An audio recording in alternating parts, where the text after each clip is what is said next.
Government गैयै दोलोआव थानानैनो सासे एमएलएआ रायजो राजाफोरनि थाखाय मोनसे बिराद गिदिर खामानि मावनो हादों।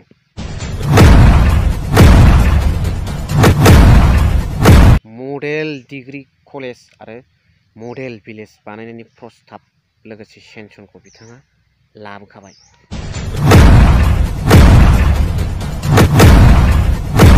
बियो मोनसे रायजो राजाफोरनि मोनसे गिदिर जाफुंसारनाय आरो बिथां दैदेनगिरिनि मोनसे मावफुंनो हानाय खामानि।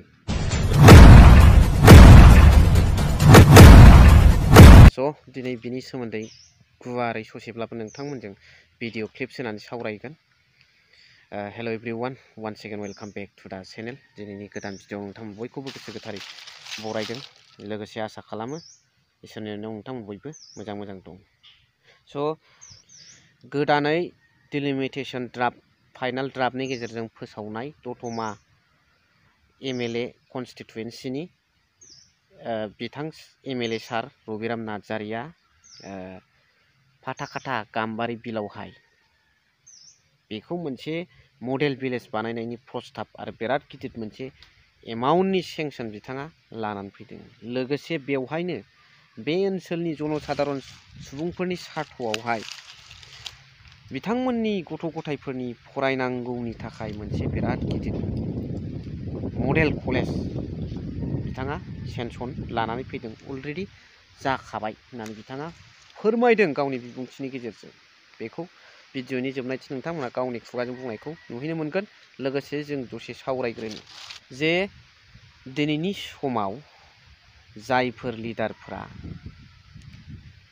बर' हारिनि फारसे बा एसेबो हिउमेनिटि देखायाखै, मेगनावनो खाथियावनो मेलेम गलायनाय गावथारजानाय आथिं बुफाय जानाय दिनै फरेस्टआव हाबहैनायाव इनाय अनागारै बुथारजादों बा सोरबाया बुख्रुबजादों। बेबादि जायफोर लिडारा दिनैनि समाव खामानि मावगासिनो दं, बेबादि लिडारखौ रायजो राजाफ्रा अनसायबावगोन ना बावा? नेक्स्टआव बेबादि लिडारखौ नामावगौ नामा? आंनि प्रश्नआ बेसो। एथ'ग्राब नेग्लेक्ट। नै बावैसो सराइबिल रायमनायाव बिथाङा मोनसे मिडियानि गेजेरजों होनफिनदों, आथिङाव दाननायालाय हयले दानाखै, खिन्थु बुख्रुब बुख्राब आरो बेयावनो गारबोनानै फैबाय। बेबादि दैदेनगिरि, बेबादि सामलायनो हायै दैदेनगिरिफोरखौ सोरखौबा नामावगौ नामा? ना प्रश्नआ नोंथांमोना मा कमेन्ट्स होयो? लोगोसे दिनैनि समाव लागाथार बिजेपिनिफ्राय आसाम स्टेटनिफ्राय मिनिस्टारफ्रा बिटिसिआव फैनानै अननाय, खौसेथि आरो बे बिटिसिनि बा बिटिआरनि उन्नतिनि फारसे सिन्था खालामफैगासिनो दं। बेफोर मा फावथिना? बै समाव जाय लिडारफ्रा दिनै बिटिसिआव जावले जावले फैनानै बिटिआरखौ बाख्नायफ्ला फैदों, आसामनि मन्थ्रि बिथांमोना, बिसोरनो बै समाव बिटिसिखौ धंस' खालामनायनि षड़यन्त्र खालामग्राया बिसोरनोमोन। अशक सिंगाला बड'लेण्ड मुभमेन्टआव बेसेबां अबदान दं, बिटिसि सोरजिनायाव बेसेबां अबदान दं, भबेस कलितामोन बादिया बड'लेण्ड आन्दलनाव बर'फोरनि थाखाय एनडिपि बिथांमोननि आन्दलनाव बा दिनै बिटिसि सोरजिनायाव, बिटिआर सोरजिनायाव बेसेबां अबदान दं। दिनै बिथांमोना बिटिसिखौ बाख्नायफ्ला फैदों सान्थि जाबाय होननानै, बिटिआरनि दैदेनगिरिफोरखौ फुस्लायफैदों। बै समाव बिथांमोनानोमोन बिटिसिखौ दंस' खालामनो राजनिति खालामग्राया। दिनै बिथांमोना बाख्नायफ्ला फैदों। बिसिनि टारगेटआ बेल'नो, बे क्लियारखा, बिथांमोना बिटिसिखौ हारसिङै कब्जा खालामनो थांगासिनो दं। दा ओंखायनो बे सिमांखौ सिमाङैनो दोननांगोन। स्टेट बिजेपिरफोरा जे सपन देখিছে, এই সপনটো সপনে থাকিব দিয়ক, কোনো বাস্তৱত হ'বলৈ দিব নালাগে। जों इयुथ्सफ्रा सांग्रां जानानै बिथांमोननि सिमांखौ सिमाङैनो दोननांगोन। खुनु दिन मोगथाङाव जाहोनो मोननाय नङा। दा बेखायनो जोङो जोंनि गेजेराव मा मावदों मा मावाखै हिसाब खालामलायनानै रायजो राजाफ्रा मोनसे सिंगोल मोनसे प्लेटफर्माव जे बिपिएफ आरो इउपिपिएल ज' जानानै दिनै मानो फेर फाथिलायबाय थादों? ज' जानायखौ बयबो लुबैदों रायजो राजाफ्रा आरो जानाखि हारा हास्थि बर'फोरखौ इनाय अनागार खालामगासिनो दं बेनिफ्राय रैखा मोननाय आरो जोंनि गेजेराव आसनिफ्रा थाब थाब जानानै सुबुंफ्रा डेभेलप जानायखौ लुबैदों।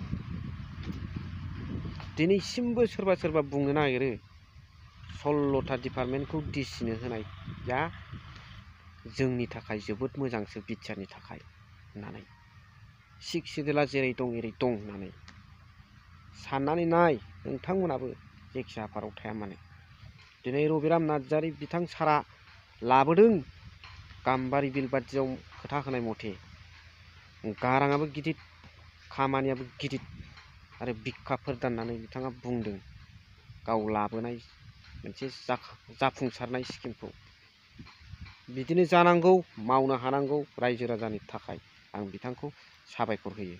जोबनायाव नोंथांमोना मा सानदों कमेन्ट्स हरबानो जाबाय। बेनिफ्राय नैबे भिडिअखौ ससे नायलांदो।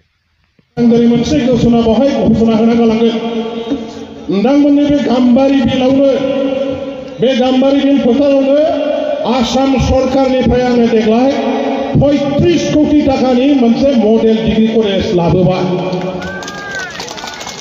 बे कलेजाव साइन्सबो थागोन कमार्सबो थागोन आर्ट्सबो थागोन 2 ताला बिल्डिंनिल' जागोन। बेवहाय जोंहा गासिबो सयल टेस्ट माबा माबि खालामजोबनानै अलरेडि डिपिआरआ फाइनाल जानानै एप्रुभ जाबाय गभर्नमेन्टनि एप्रुभ जाबाय 35 कोटि टाकानि बियो। बे ओनसोलनि आइ आफा रायजो राजाफ्रा गाव गावनि गथ' गथायखौ बहाय फोरोंनो हासिगोन। कलेज फरायनो बेसेबां गोजानाव थांनो जनता कलेज गसाइगाव कलेज हनै बै माबायाव जेनेबा कसुगाव दङ जानो हागौ खिन्थु दासिमथ' माबा नङा खिन्थु नै बियो मा जागोन डाइरेक्ट गभर्नमेन्टनिनो कलेज जागोन बियो। बे माबा भेन्सार ओरैनो साफा सानैया खुलिनाय कलेज नङा एकदम हाइ फाइ गभर्नमेन्टआनो सालायखानाय कलेज जागोन पाक्का। बेखौ लानानै जेबो सिन्था खालामनांगौ गैया। आरो बेवहाय फाथाखादानि मानसिफोर दंना जोंहा एफोर आफाफोर फाथाखादानि रायजो राजाफोर दङब्ला आङो नोंथांखौ खोनासंहरसै 2019-20 सनावनो जोंहा बै समाव सर्बानन्द सन'वालनि सरकार थानाय समाव जोंनि सासे एमएलएनो गंनै मडेल भिलेज होनाय जादों।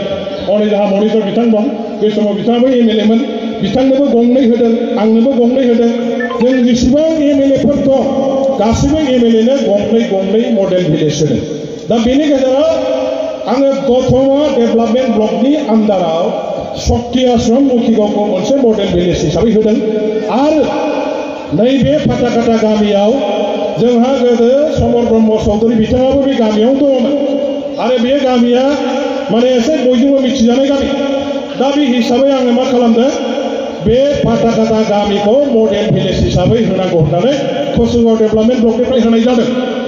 सिगाङाव बे कभिड माबा माबि थानायनि थाखाय गभर्नमेन्टआ फान्डखौ हराखैमोन खिन्थु दा फान्डखौ हरबाय 5 कोटि टाकानि बे गामियाव मडेल भिलेज बानायनायनि नामैहाय खामानि जासिगोन। आफाफोर फाइनाल वार्डआ थाखाया फैबाय। तुलसीबिल हायर सेकेंडारिर कारणे 2 महलिया আমার বিল্ডিং বনাবার কারণে 8 কোটি টাকা প্রধানমন্ত্রী জন বিকাশ কার্যক্রমৰ পৰা মই ইতিমধ্যে স্যাংশন অসম চৰকাৰৰ পৰা লৈছো। तुलसीबिल हायर सेकेंडारिनि थाखाय प्रधानमंत्री जन विकास कार्यक्रम होननाय मोनसे स्किम दं। बे स्किमनि आन्दाराव 8 कोटि टाकानि हायर सेकेंडारि स्कुला दानिया बेबो थाला 2 बिल्डिं बिराद मोजां जासिगोन। बेखौ लाबोनाय जाबाय टेन्डार प्रसेस जागासिनो दङ। बावरागुरि हाथाय मडेल हाथाय बेबो आंनो लाबोदों। स' भिडिअखौ एसेखिनियावनो फोजोबबाय। थेंक इउ भेरि माच फर वाचिं। लाभ इउ।